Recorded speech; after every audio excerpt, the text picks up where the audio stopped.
بسم اللہ الرحمن الرحیم لا يحب اللہ الجہر بالسوء من القول الا من ظلم وکان اللہ سمیعا علیما۔ سامعین محترم، چھٹا پارہ، اس کی پہلی آیت، اللہ رب العزت کا فرمان کہ اللہ پاک فرماتا ہے کہ اللہ پسند نہیں کرتا، اللہ پسند نہیں فرماتا کیا چیز؟ بری بات کا اعلان کرنا مگر مظلوم سے، اور اللہ سنتا اور جانتا ہے۔ کیا بات ہم نے پڑھی کہ اللہ رب العزت بری باتوں کی تشہیر کرنا، بری باتوں کو پھیلانا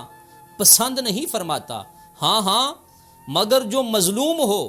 وہ ظالم کے ظلم لوگوں کے سامنے بیان کر سکتا ہے۔ سامعین محترم،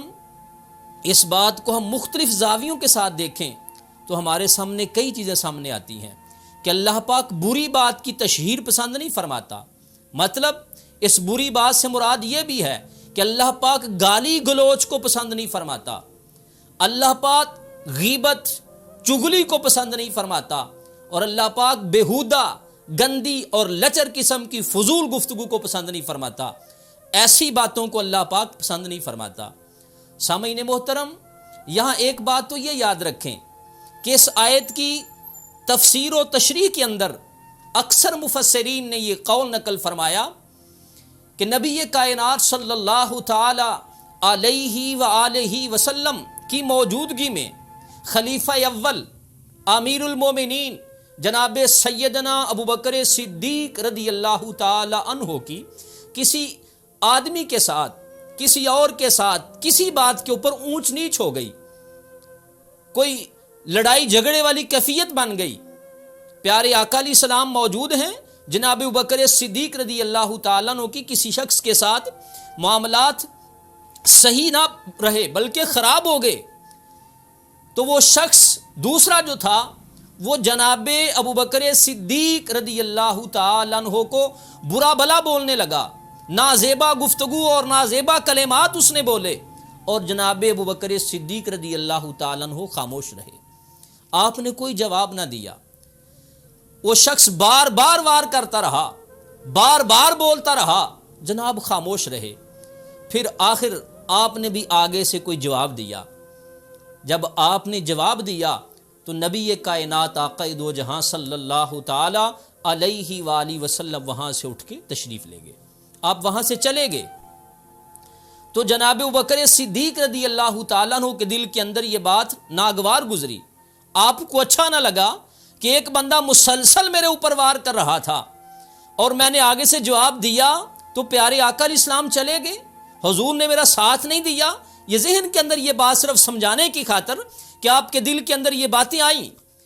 تو آخر پھر دوبارہ ملاقات ہوئی تو پیارے آقا علیہ السلام سے آپ نے یہ عرض کیا کہ حضور آپ وہاں سے تشریف لے آئے، حالات ایسے تھے۔ تو پیارے آقا علیہ السلام نے فرمایا کہ ابو بکر، جب تک تم خاموش تھے، جب تک تم چپ تھے، صبر کر رہے تھے، اس کے واویلا کرنے پر آپ خاموش تھے، تو تمہاری طرف سے اللہ کا فرشتہ اس کو جواب دے رہا تھا۔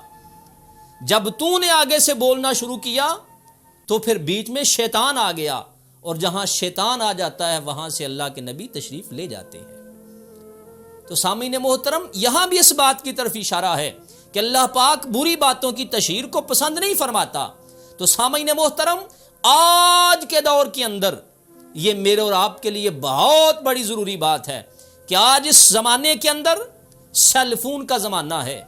ترقی کا زمانہ ہے، اور بڑے عروج پہ لوگ جا رہے ہیں، لیکن اس ترقی کے زمانے کے اندر نہ جانے کس کس نام پر کیسی کیسی جناب والا ایپ موجود ہیں،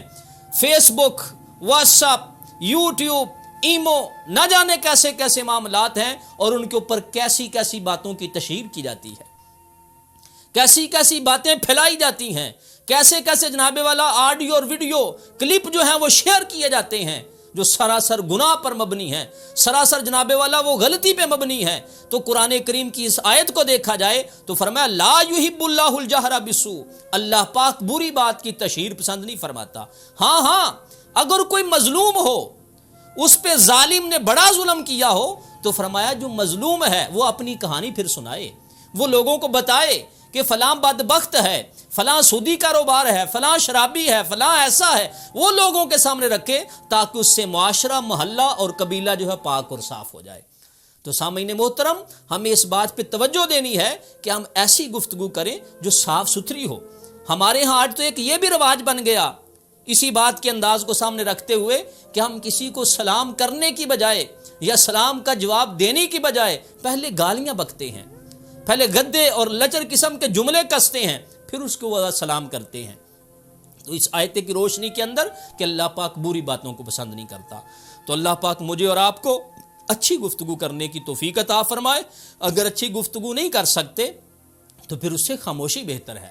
پیارے آقا علیہ الصلوۃ والسلام کے ایک فرمان شریف کا مفہوم ہے، کریم آقا علیہ الصلوۃ والسلام نے فرمایا جو شخص مجھے دو چیزوں کی گارنٹی دے دے، دو چیزوں کی ضمانت دے دے، میں اللہ کا رسول اس کو جنت کی گارنٹی اور ضمانت دیتا ہوں۔